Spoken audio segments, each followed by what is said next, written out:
పెద్దపల్లి జిల్లా కలెక్టరేట్ వద్ద సిపిఐ నాయకులు ధర్నాకు దిగారు. ఇరాన్పై జరుగుతున్న యుద్ధాన్ని తక్షణమే నిలిపివేయాలని డిమాండ్ చేస్తూ ఇజ్రాయెల్, అమెరికా దేశాల తీరును తీవ్రంగా ఖండించారు. యుద్ధం కారణంగా సామాన్య ప్రజలు బాంబు దాడులకు బలవుతున్నారని ఆవేదన వ్యక్తం చేశారు. యుద్ధం వల్ల అంతర్జాతీయంగా పెట్రోల్, గ్యాస్ ధరలు పెరిగి సామాన్యులపై మోయలేని భారం పడుతుందని మండిపడ్డారు. తక్షణమే యుద్ధం ఆపి శాంతిని నెలకొల్పితే దేశవ్యాప్తంగా ఉద్యమాలు చేపడతామని సిపిఐ నాయకులు హెచ్చరించారు. భారత కమ్యూనిస్ట్ పార్టీ వర్ధిల్లాలి, భారత కమ్యూనిస్ట్ పార్టీ వర్ధిల్లాలి, భారత కమ్యూనిస్ట్ పార్టీ వర్ధిల్లాలి. తగ్గించాలి ఆయిల్ గ్యాస్ ధరలను, తగ్గించాలి తగ్గించాలి, తగ్గించాలి ఆయిల్ గ్యాస్ ధరలను, తగ్గించాలి తగ్గించాలి.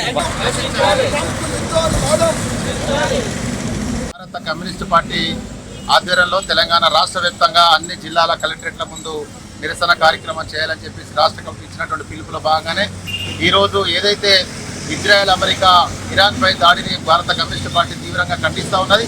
మరి ఇప్పటికే వేలాది మంది వాళ్ళ చనిపోతున్నటువంటి పరిస్థితి ఉంది. వాళ్ళ సామ్రాజ్యవాదమైనటువంటి అమెరికా మొత్తం అన్ని దేశాలపైన యుద్ధం ప్రకటించి అక్కడ ఉన్నటువంటి ఆయిల్ సంపదను కైవసం చేసుకోవడానికి ప్రయత్నం చేస్తూ ఉంది. అందులో భాగంగానే మొన్న కూడా ఇవాళ పాలస్తీనాలో కూడా యుద్ధం పేరుతో కూడా అక్కడ 70,000 మందిని వాళ్ళ చంపినటువంటి పరిస్థితి కూడా కొనసాగుతా ఉన్నది. మేము ఇప్పటికే చెప్తా ఉన్నాం, యుద్ధం వద్దు, శాంతి నెలకొల్పాలని చెప్పేసి కూడా ఈ సందర్భంగా మేము తెలియజేస్తా ఉన్నాం. మరి ఏదైతే వెనుజులా పైన అన్ని దేశాలపైన వాళ్ళ అమెరికా సామ్రాజ్యవాదం వాళ్ళు మొత్తం అమెరికా పెత్తనం చెలాయించడానికి వాళ్ళ దేశాలపైన దాడులు చేసి అక్కడ ఉన్నటువంటి సంపదను దోచుకోవడానికి వాళ్ళ ప్రయత్నం చేస్తున్నటువంటి పరిస్థితి కూడా ఉంది.